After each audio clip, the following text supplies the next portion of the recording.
My name is Kitsu Aisu, and I am here to clue you in on one of the worst experiences in the entire freaking world. In my opinion, that is being in a room without understanding your surroundings. It is one of the most terrifying and universally understood situations to be in. It's like you walked through a door, and now everyone is talking about nuclear physics, or suddenly the entire population of the Vatican is testing your knowledge of Latin. And no, you forgot your pants, didn't you? But yeah, that was pretty much my portrait of joining the world of FPS games and MMORPGs. Now, I know just what you're thinking. Aisu, you still don't have a clue what you're doing. But joke's on you, fellow gamers. I know precisely what gaming chair to use, and to lean forward if I want my vehicle in Mario Kart to move faster. As soon as I began to take my first steps into this world of wonder, though, and toxicity, I began to learn the strange language of the gamer. Back when I first began my journey of gaming, the passing screams of "LOL, get wrecked, noob," were but meaningless words. All I could do was stare listlessly at my screen, not even able to be offended, because I was like, what does that even mean, though? I had no clue. Well, today is your lucky day, folks, because today I, Kitsu Aisu, local gamer grill, am here to take you through the dictionary of gamer terms, otherwise known as the slew of toxicity that you may deal with on a day-to-day basis after playing well-known games like Valorant, Overwatch, or even surprisingly some online multiplayer games that are meant to be casual, but they never end up actually being casual, like, ever. Now, this first one might actually be a little dated. It's Noob. Someone who has no experience with the game and is therefore kind of bad because they don't have experience. Like, how could you expect them to be good? Grammatically, you could say, wow, you're such a noob. I can't believe this is the first time you played this game. No wonder you're so bad. Most people just shorten it to "you're a noob" because it encompasses that whole statement. Because truthfully, as gamers, do you have the time to actually write out sentences? No, you don't. You gotta be cranking those 90s and 360 no-scoping. So most words just do better as being shorthanded. I'm not gonna lie. Which reminds me, I actually still don't really have a clue what cranking those 90s mean, but after looking it up online, it apparently means pushing out walls in 90-degree angles in Fortnite to shield from enemies. Like, I can imagine that in my head, right? Because I've seen people play Fortnite before, but that description is not very good. So, yeah, makes sense why they just tried to shorten that up.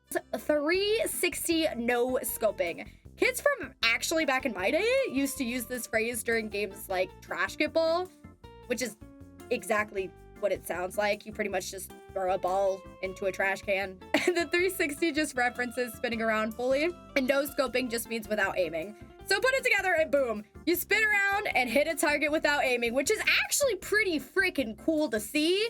I'm not gonna lie. I wish I could do that. I wish I could be that skilled. And I will definitely lie and tell people I have been able to do that before, but truthfully, I can't. I'm gonna expose myself in 4K. Usually, at 360 no-scoping, have to be someone who is being let cook, or someone who is cracked. So let's analyze those two phrases, shall we? So being cracked just means you're cracking up from a really bad joke. Oh, brother, this guy stinks! It actually means that you are cracked at a game. So therefore, you are obscenely good. Like, obscenely good. You could be hitting those 360 no-scopes to be cracked, staying alive solo in a battle royale situation, or even healing the heck out of your teammates to be considered cracked. I'm pointing at myself even though you can't see it right now because I'm a damn good healer in Overwatch, not gonna lie. Just gonna flex on them haters a little bit here. Cracked is not to be confused with being the GOAT or being the MVP though. We will cover those more later. They're a bit more complex, I'm not gonna lie. So a newer contestant to internet speech, which I feel like is even newer than Cracked is, and Cracked is already new, so cooking is, yeah, has to be like made within the last couple of like years or something, or even the last year. I don't know, but I didn't research it. I probably could have looked up how old they were, but I didn't. But it dumbed down just means something akin to let me focus. I'm already doing good, so don't ruin my flow. If someone has gotten like 2 headshots as a Widowmaker in Overwatch, which is hard to do, or has gotten multiple elims, but there is multiple enemies remaining in need of defeating, then let me cook.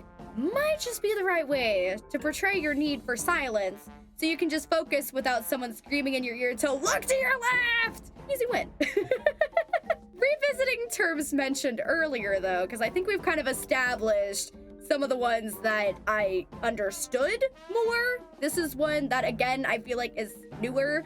Let's figure out what GOAT and MVP might mean. Well, a GOAT is not just a farm animal. Technically, GOAT stands for greatest of all time, but the GOAT is always going to be the team MVP. But an MVP, or a most valuable player, may not always be the GOAT. GOAT has to be a continuous show of being GOATed, or coming out on top of a game. Whereas the MVP could be just one round of being exceedingly good, I guess is a way I could try to explain it.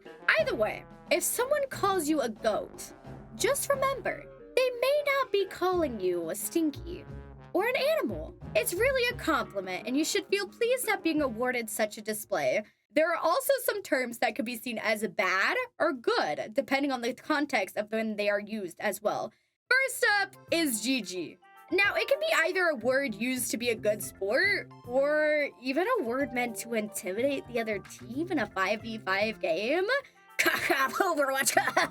You know that the person who said it is very confident in their abilities. It already foretells a win, which can be quite scary to think about. If GG is used after one round in a game of 2 rounds, there are 2 possibilities. If the person who used the term was on the winning team, they are taunting you for losing by saying you're already guaranteed a loss in the next round too. If they happen to be on the losing team though, they're waving the white flag and telling you they believe they might lose. Saying like GG tanked it, or like GG, you know, my team sucks. Like, if it is used after the game is over though, that is when it has the best meaning. It is usually when people are being a good sport and saying heartily, good game, guys, had fun playing with you. So that's when it's used in more of a positive context, because context does matter in these scenarios. So definitely proceed carefully so you know how to respond in your future games. It's important. It is important because I say it's important. I am the streamer. I speak for the games. So now that you know what these terms mean, and in what context to use them, feel free to enjoy freely expressing yourself in games. Or just avoid talking entirely, that's what I do. Because people always take things the wrong way. Like, I'll say GG even at the end of a game, and people will be like, wow, you're so rude, and I'm like, how though? Just try not to take it so seriously when someone uses these terms against you though. It is just a game, after all, and it's meant to be for fun. If someone wants to be sweaty, they can be, but honestly, they can't make you care, even if they insult you. So just play however you want to play and just ignore what they say, because sometimes they just want to be toxic for the sake of being toxic. But thank you so much for listening to me ramble, and I will see you in the next video. Or on Twitch, if you feel so keen to stop by, where I pretty much only stream Overwatch at this point because I'm kind of addicted to the game. But we'll talk about Overwatch in future videos. Thank you again so much. I appreciate you all. Bye-bye!